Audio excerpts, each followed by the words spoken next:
평안을 하셨습니까? 오늘은 상난 예수님의 십자가라는 제목으로 하나님 말씀 나누고 기도하겠습니다. 여러분, 세상에는 수많은 자격증들이 있는데요. 우리나라만 해도 국가 기술 자격증이나 또 전문 자격증, 민간 자격증까지 포함하면 한 2, 3만 개 정도가 되는 자격증이 있다 합니다. 그리고 전 세계적으로는 이게 이제 자격증이 너무 많아서 통계로 이렇게 내기는 힘들고 추정하기로 한 수십만 개의 자격증이 있다, 이렇게 추정하고 있습니다. 여러분, 지금도 보면 얼마나 많은 사람들이 자격증을 따려 하고 있는지 모릅니다. 여러분, 사람들이 자격증을 따려고 하는 이유가 무엇이겠습니까? 그 분야에 있어서 공인으로 인정받고 싶은 것이죠. 자격증이 있으면 시시비비 없이 누구든지 그 권위를 인정해 주기 때문에 그런 것입니다.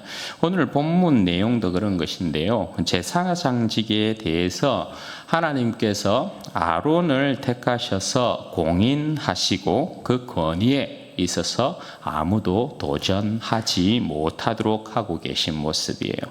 앞선 본문에서 고라와 그 무리가 모세와 아론에 대해서 왜 너희만 제사장 하느냐, 왜 너희만 분향하느냐, 우리도 제사장 할란다 하면서 하나님의 권위에 대해서 도전을 했지요. 그 일로 인해서 가담한 모든 자들이 하나님 앞에서 심판을 당했음에도 불구하고 이스라엘 백성들이 또 모세와 아론을 대적함으로써 하나님께서 저들에게 연병으로 그들을 치셨습니다. 그 일로 인해서 죽은 자들이 14,700명이나 되었던 것이죠. 하나님께서 모세와 아론, 그러니까 중보자로 세운 저들의 속죄가 아니었으면, 그러니까 모세가 명령하여서 아론으로 하여금 산자와 죽은 자 사이에 서서 속죄했을 때 하나님께서 저들의 속죄의 제사를 받으시고 그 백성으로 하여금 연병이 거치게 만들어서 그 백성을 살렸던 것이죠. 모세와 아론이 아니었으면, 속죄의 제사가 없었으면 저들은 그야말로 멸망당하고 말았을 것입니다. 그 일이 있은 이후에 하나님께서 오늘 모세에게 새로운 일을 이제 명령하고 계시는데요. 1절에서부터 5절의 내용이 그 내용입니다. 이 내용을 보시면 각 지파의 지휘관에게서 지팡이 하나씩 12개를 취하도록 하고 그 지팡이에다가는 각각의 지휘관들의 이름을 쓰도록 하고 있습니다. 지팡이는 권위의 상징을 이야기하는 것이죠. 그런데 여기에 보면 특별히 하나님께서 레위 지파는 아론의 이름을 쓰도록 그렇게 명하고 계십니다. 다른 지파의 지휘관에 대해서는 누구의 이름을 쓰라 이렇게 말씀이 없으신데, 레위 지파는 특별하게 아론의 이름을 거명하시면서 아론의 이름을 지팡이에 쓰라 그렇게 말씀합니다. 이것이 말씀하는 게 뭡니까? 하나님께서 이미 아론을 택하셨다라는 것을 말씀하고 있는 것이죠. 하나님께서 그렇게 말씀하고 난 이후에 그 지팡이들을 취해서 전극의 앞에 이렇게 두도록 합니다.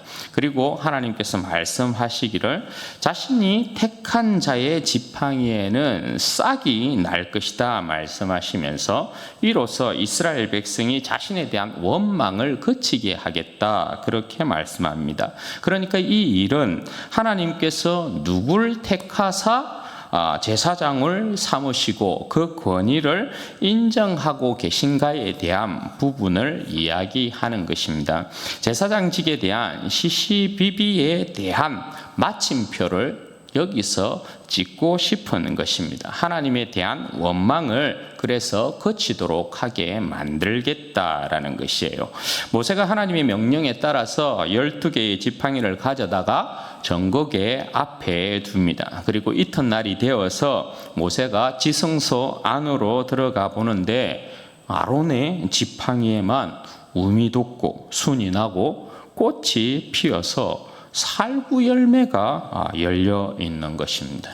여러분, 살구 열매는 예레미야 1장에서도 나오는데 이스라엘에게 있어서 가장 이제 꽃이 먼저 피는 나무가 살구나무예요. 그리고 살구나무 열매가 또 가장 먼저 봄에 가장 먼저 열리는 열매로 알려져 있습니다.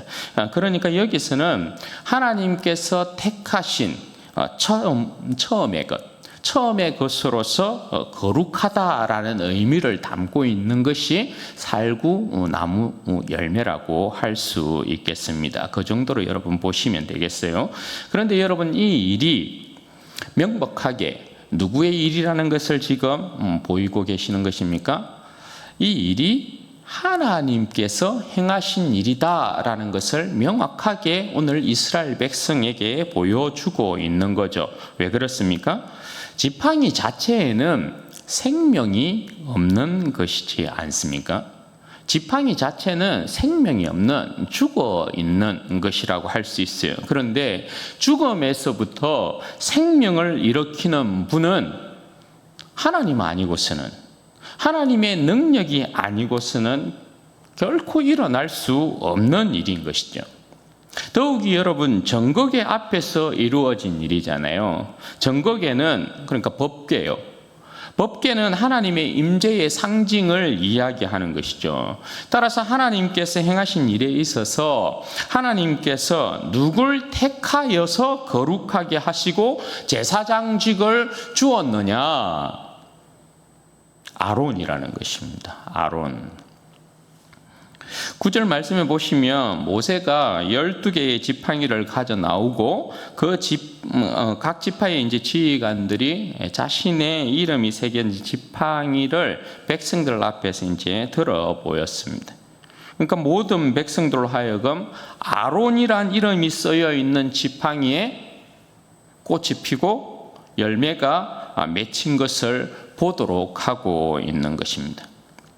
아론이 제사장으로 공인되는 시간이라고 할 수 있어요. 이제 더 이상 아론의 권위에 있어서 아론이 제사장이다, 대제사장이다 하는 이 권위에 있어서 그 누구도 시비를 걸 수 없게 된 것이에요.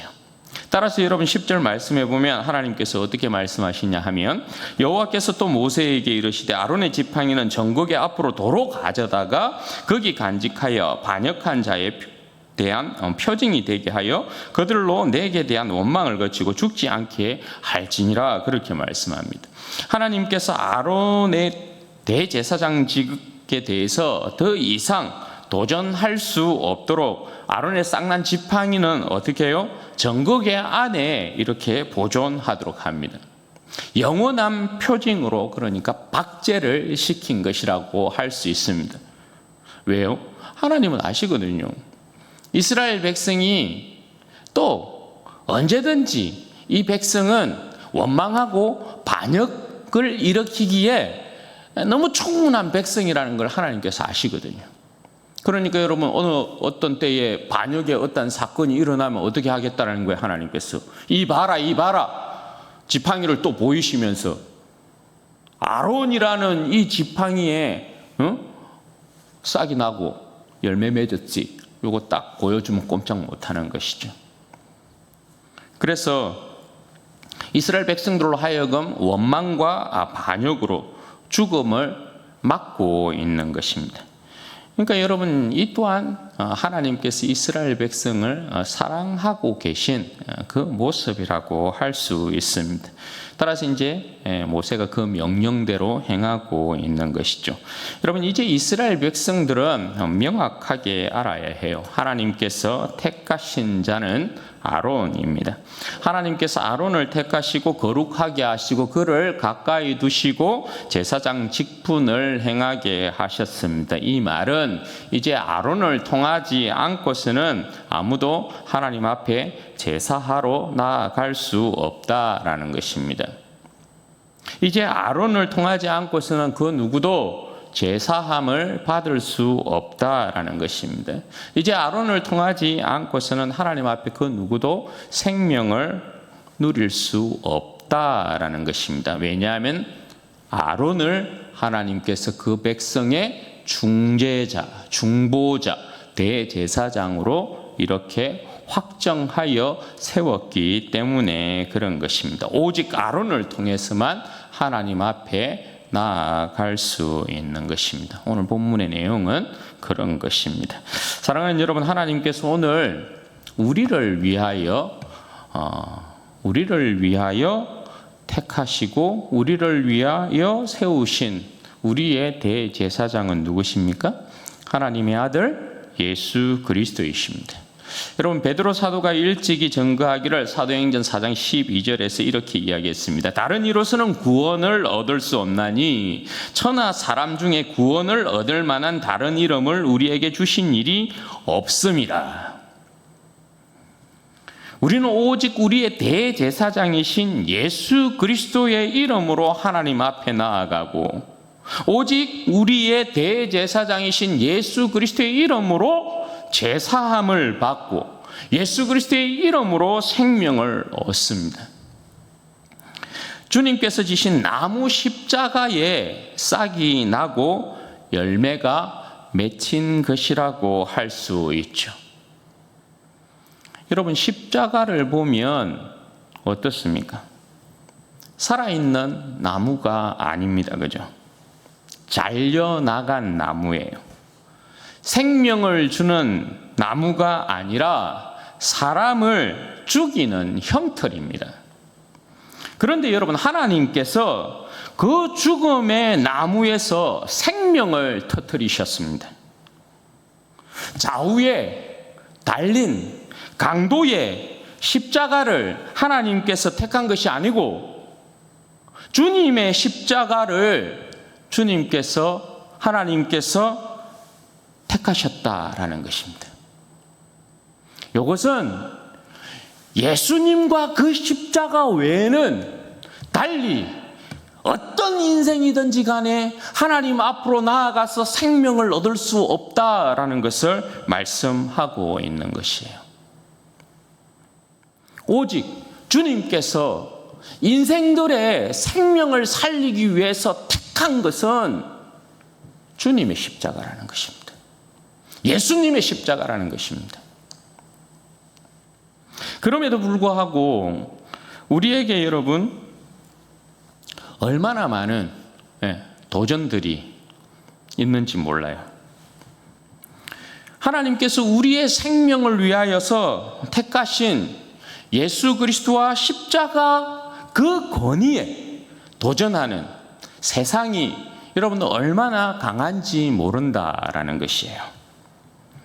세상에 여러분 수많은 영광과 자랑들이 예수님과 십자가처럼 자신들을 높이 들어서 마치 하나님께서 그것들을 택하여서 싹이 나고 꽃이 피고 열매가 맺힌 것처럼 그렇게 위장을 하고 우리를 속인다라는 것입니다.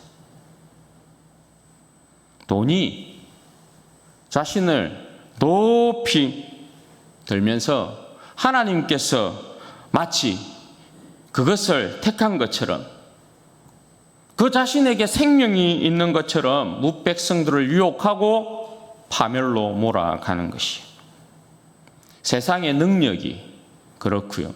세상의 지혜가 그렇고요. 세상의 성공이라는 것이 그렇고요.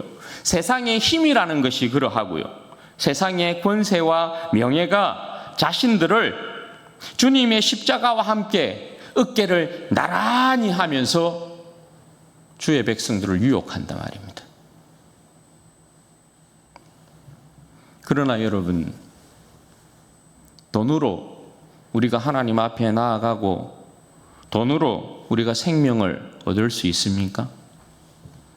자신이 가진 능력과 지혜와 힘으로 하나님 앞에 나아갈 수 있으며 세상의 어떠한 성공과 세상의 권세와 명예로 우리가 하나님 앞에 나아가서 생명을 얻을 수 있습니까? 하나님께서 단 한 번도 우리의 생명을 위해 이 부질없는 것들에 싹을 틔운 일이 없단 말입니다. 단 한 번도 이것들에 대하여서 하나님께서 싹을 틔우고 꽃을 피우고 열매를 맺게 한 적이 없단 말입니다.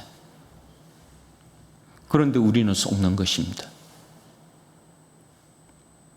하나님께서 세상의 것들을 택한 줄 알고 그것들에게 우리의 생명과 영광이 있는 줄 알고 이 부질없는 것들을 붙잡고 놓지를 못하는 것이에요. 그러나 하나님께서 우리의 생명과 영광을 위해 영원히 그 앞에 표징으로 박제하여 놓으신 것은 예수 그리스도의 나무 십자가인 것입니다.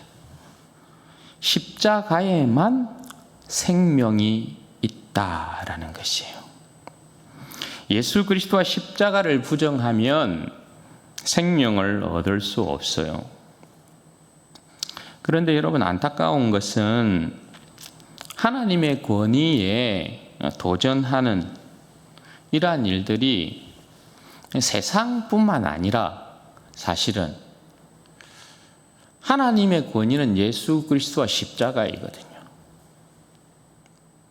그런데 이 권위에 도전하는 것이 세상뿐만이 아니고 사실은 주의 백성들 안에도 하나님의 이 권위에 대하여서, 예수 그리스도와 십자가의 이 권위에 대하여서 도전하는 일들이 많다라는 것입니다.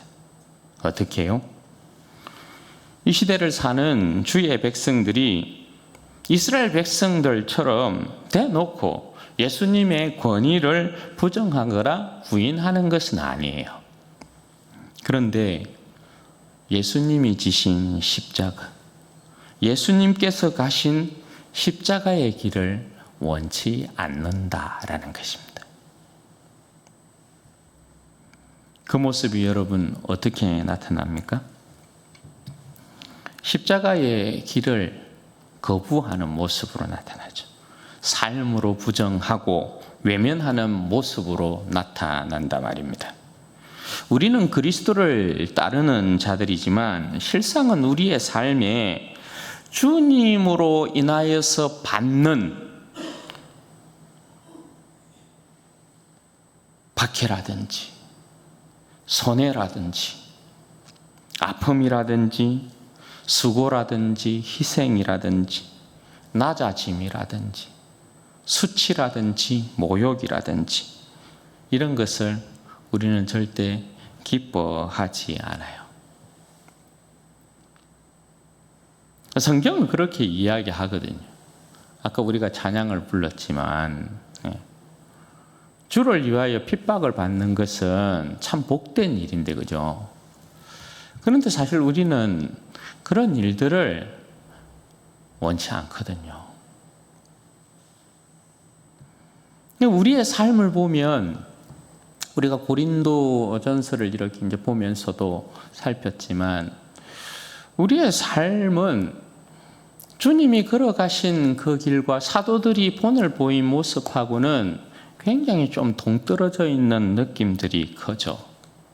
오히려 우리는 이 세상 가운데 더 가지고 싶어하고 더 취하고 싶어하고 더 높이 올라가고 싶어하고 더 힘자랑하고 싶어하고 그런 모습, 왕노릇하는 모습 이런 거 좋아한단 말이죠. 이게 여러분 뭐예요? 그리스도인이지만 이러한 삶을 우리가 더 좋아한다라는 것이 세상 것들에 싹이 나고 꽃이 피고 열매가 있다라고 생각하는 것과 사실 다르지 않다라는 것이에요.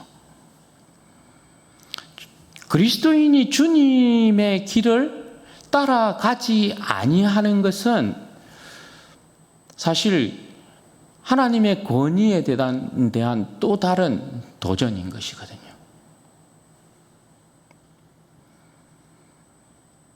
여러분, 싹이 난 십자가, 열매가 맺힌 십자가는 주님의 나무 십자가예요.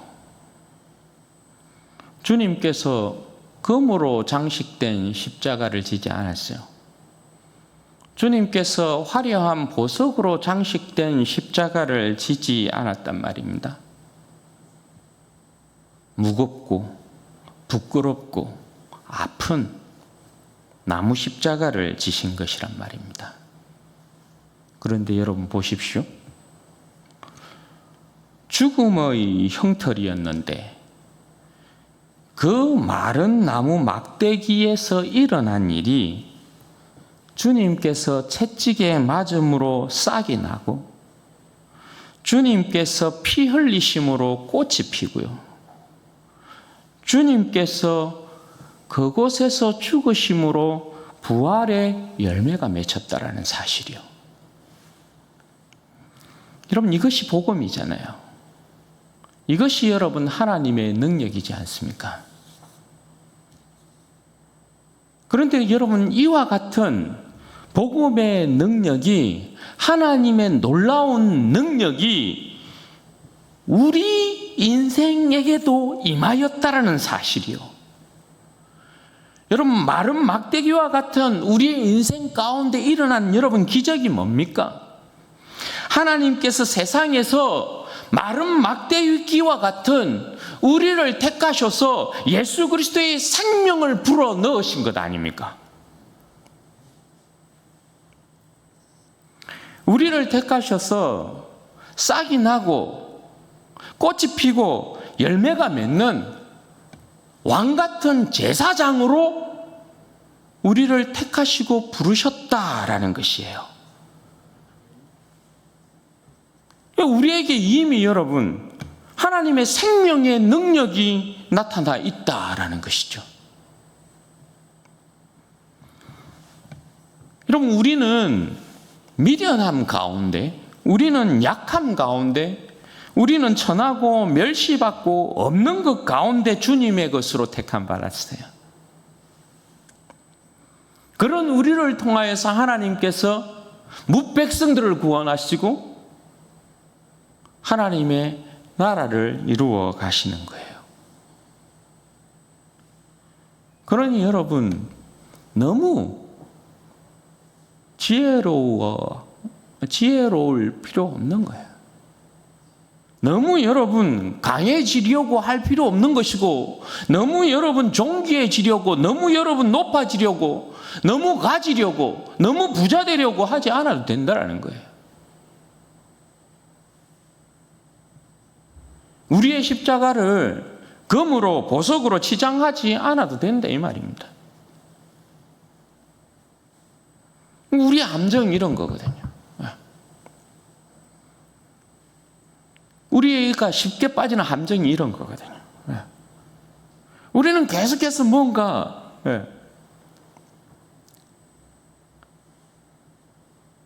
하나님께서 우리를 부르신 그 부름의 모습을 잊어버리고 계속해서 뭔가 복음 안에서의 성공의 신화를 막 쫓아가는 거예요.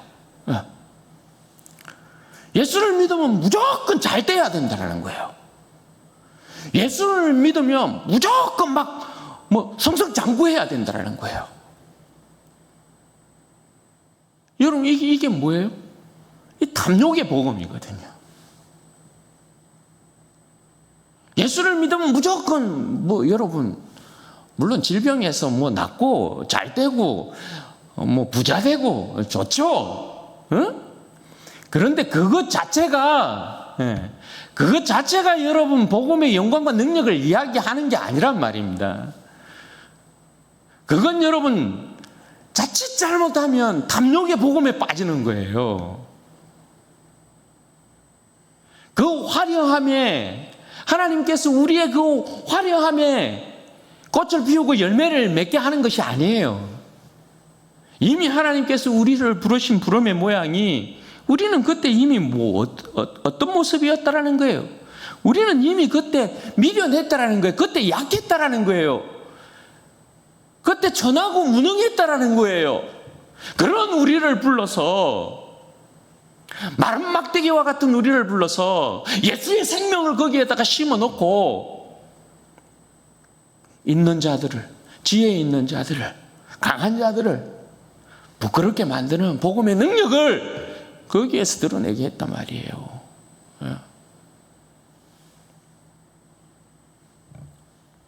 그러니 여러분, 나무 십자가를 지고 너무 여러분 급십자가로 이렇게 바꾸려고, 보석으로 치장된 십자가로 바꾸려고 그렇게 노력 안 해도 돼요.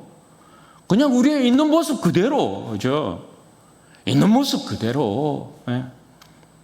하나님 마른 막대기와 같은 이 인생에게도 하나님 예수 그리스도의 십자가의 생명을 불어 넣으셔서 하나님 나를 택하셔서 왕 같은 제사장으로 세우시고 주님의 나라를 이루게 하시고 복음의 정인으로 세워주셔서 감사합니다. 가진 것 없지만, 지혜 없지만, 힘 없지만, 그럼에도 불구하고 하나님이 이 영혼을 붙드셔서 사용하시니 감사합니다. 복음 전하게 하시니 감사합니다. 예수님의 십자가의 길 걸어가게 하시니 감사합니다. 네. 그거면 여러분 충분한 거예요.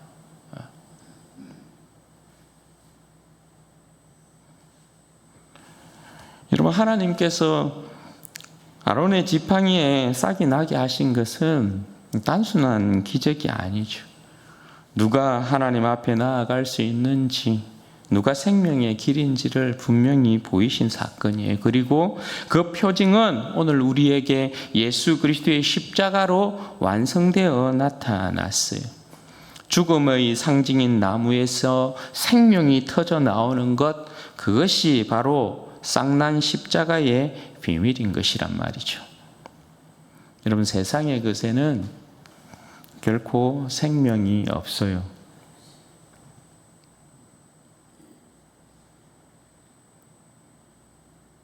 내가 세상에 강한 것, 화려한 것 지고서 여기에 생명이 있다 이러시면 안 된다는 거예요.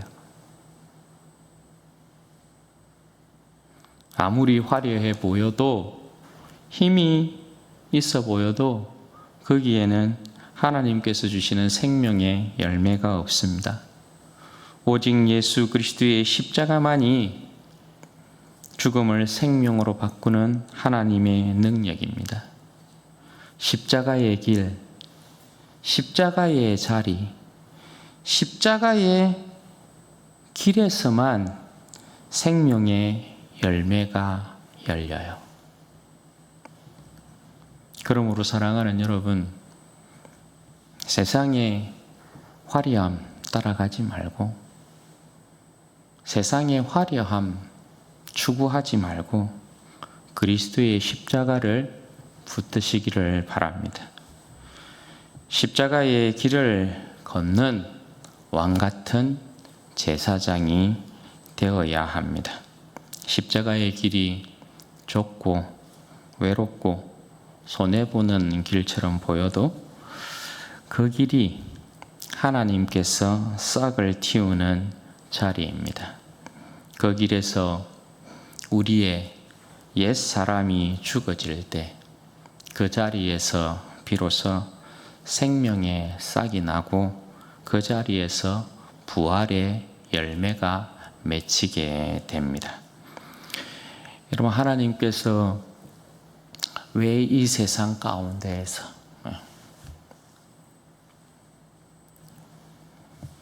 이 수많은 사람들 가운데서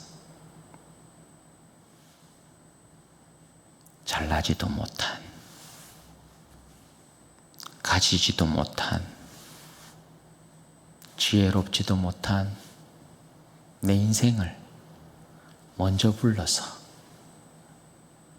왕 같은 제사장이요 이렇게 말씀하시면서 십자가의 길을, 주님을 따라가게 만들었을까요?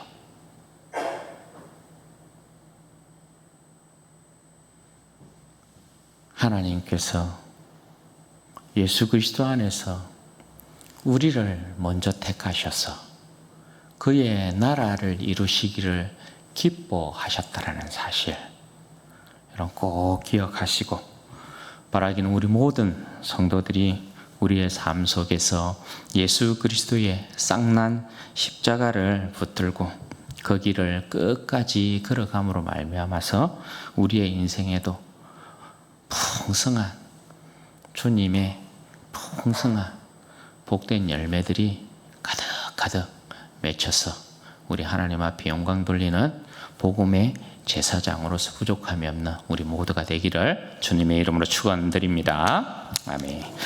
같이 한번 기도하십시다. 여러분 이 시간에 기도할 때는 먼저 그렇게 기도하시면 좋겠습니다. 여러분 우리의 영원한 대제사장은 예수 그리스도 한 분밖에 없어요. 하나님께서 예수 그리스도와 그의 나무 십자가를 택하셨어요. 여러분 예수님만이 우리의 힘이고 우리의 영광이고 우리의 능력이에요. 예수님의 이름 때문에 우리는 하나님 앞에서 생명을 얻어요. 예수님 이름 때문에 우리는 이 세상에서 이겨요.